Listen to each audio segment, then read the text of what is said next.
Hi guys, இன்றைக்கி நம்ம என்ன பண்ண போகிறோம்னா சாம்பார் பண்ண போகிறோம். சாதம், சாம்பார், பொட்டேட்டோ ஃப்ரை. அதுக்கு ஃபஸ்ட் நம்ம சாம்பார் பண்ணலாம். இந்த கப்பில் ஒரு கப்பு வந்து நான் வந்து தால் எடுத்திருக்கேன்.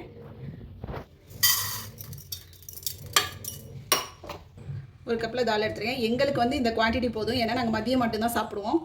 நீங்கள் வந்து வேணும்னா நீங்கள் 2 கப்பு கூட ஆட் பண்ணிக்கலாம். தண்ணி கொஞ்சம் சேர்த்துக்கோங்க.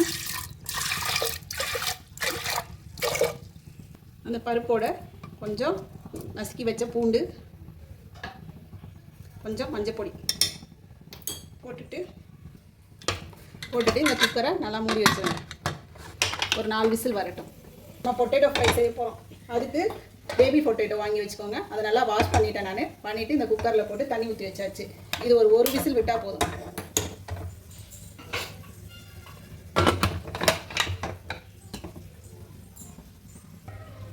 சாம்பாருக்கு ரசத்துக்கும் புளி ஊற வச்சுட்டேன் ஒன்றாவே. அது ஊறிட்டுருக்கு, ஊறட்டும். காலையில் பசங்களுக்கு வந்து இன்றைக்கி இட்லி செஞ்சு கொடுத்தேன், ஸ்வீட் கார்ன் செஞ்சேன். அவங்க வந்து சாப்பிட்டுட்டு கிளம்பிட்டாங்க. சாம்பாருக்கு தேவையான வெங்காயம் நம்ம கட் பண்ணிக்கிறோம்.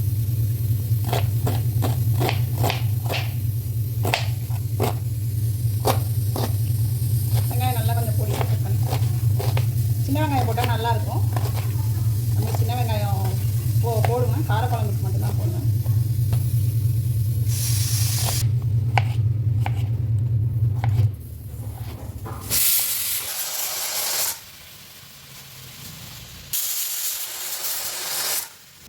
இப்போ நம்ம சுரக்காவை கட் பண்ணிக்கலாம்.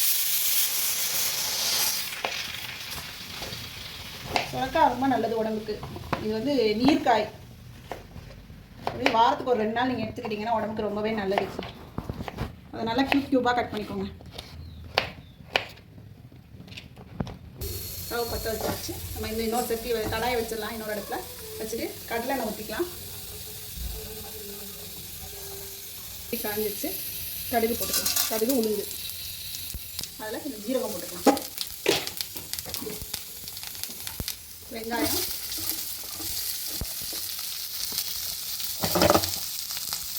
பச்சை மிளகாய், அதில் பூண்டும் மஞ்சத்தூளும் பருப்புலேயே போட்டுட்டோம். அதனால இதில் வந்து பூண்டு போட தேவையில்லை, மஞ்சள் பொடியும் தேவை கிடையாது. நான் வந்து இப்போ வந்து இந்த தக்காளி, பெங்களூர் தக்காளி தான் போடுறேன்.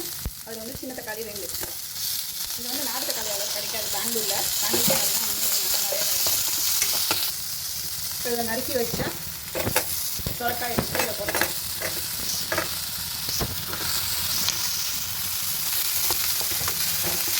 வந்து கருவேப்பிலை போட்டுக்கலாம். இருக்கு, நல்லா வெந்திருக்கு பாருங்க.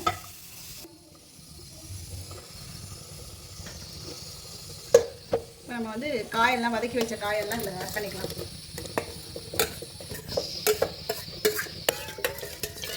எல்லா காயும் போட்டு உப்பு கொஞ்சம் போட்டுக்கோங்க.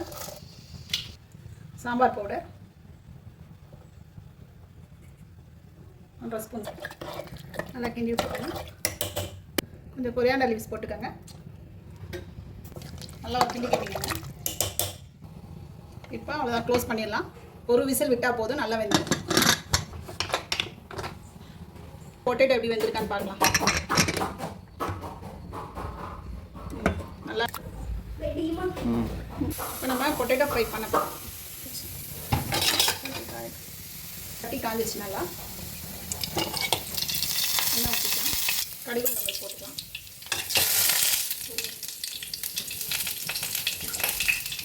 நசுக்கி வச்ச பூண்டு அது நல்லா வதக்கி வச்சுக்கலாம். கருவேப்பிலை வச்சுக்கணும். நம்ம பொட்டேட்டோ போடுவோம். போட்டுட்டு நல்லா கிண்டி விடுவோம்.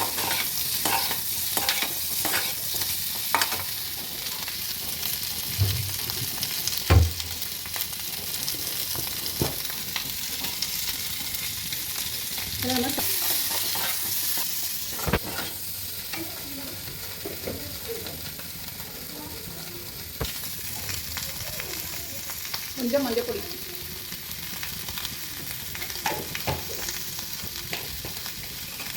தூளை, 1/2 ஸ்பூன் சாம்பார் பவுடரு. பொரியலுக்கு நீங்கள் வெறும் மிளகா பொடியோட கொஞ்சம் சாம்பார் பொடி போட்டு பாருங்கள், நல்லா டேஸ்ட்டாக இருக்கும். ஆல்ரெடி சாம்பார் பவுடர் போட்டோம், அதனால் கொஞ்சமாக மிளகா பொடி. ஸ்டவ்வை சிம்மில் வச்சுட்டு அப்படியே விடுங்க, கொஞ்சம் நல்லா இதாகட்டும், மொறுன்னு ஆகட்டும். ஓகே, விசில் இதாகிடுச்சு. இப்போ நம்ம இதை ஓப்பன் பண்ணி பார்க்கலாம். பாருங்க, காய் கொஞ்சம் நல்லா வெந்துருச்சு.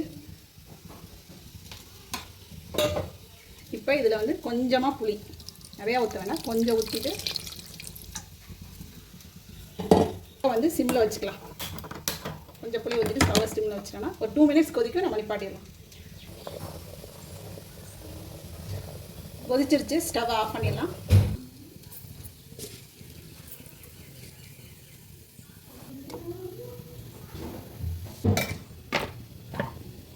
போட்டுக்கலாம். வரக்கொத்தமல்லி இருந்தால் நீங்கள் வரக்கொத்தமல்லி போட்டுக்கலாம், இல்லை அப்படின்னா நீங்கள் மல்லித்தூள் போட்டுக்கலாம்.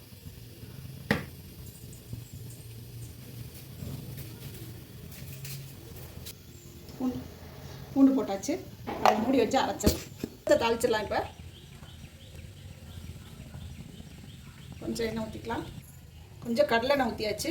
இப்போ வந்து கடுகு பருப்பு வந்து வரமிளகாய் 1 கிலோ வரமிளகாய் கிள்ளி போட்டுக்கலாம்.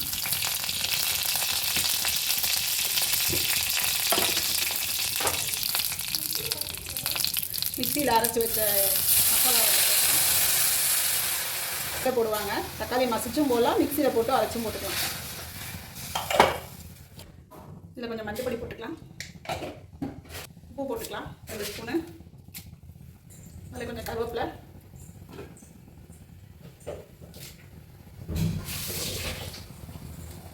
கொஞ்சம் கொத்தமல்லி,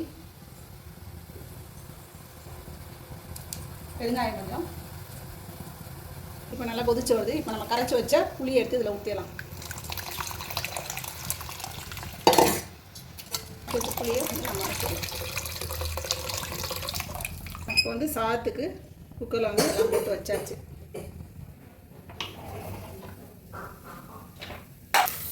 சாதம் ரெடி ஆகிட்டுருக்கு.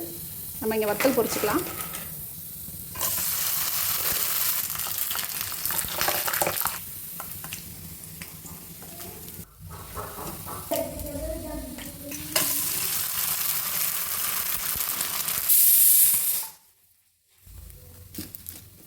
சாப்பாடு எல்லாம் ரெடி ஆகிடுச்சு. வாங்க என்ன சாப்பாடுன்னு பார்த்துருவோம். சாதம் நல்லா சூடாக இருக்குது பாருங்கள், நல்லா வெந்திருக்கு. நம்ம வச்ச சுரக்காய் சாம்பார், காயெல்லாம் நல்லா வெந்திருக்கு பாருங்கள். அதுக்கப்புறம் ரசம் நல்லா இதாக இருக்குது பாருங்கள். வத்தல், பேபி பொட்டேட்டோ ஃப்ரை பண்ணல, நல்லா கிறிஸ்பியாக வந்துருக்கு பாருங்கள். இதான் இன்றைக்கி மதியானம் நம்ம வீட்டில் லஞ்சு.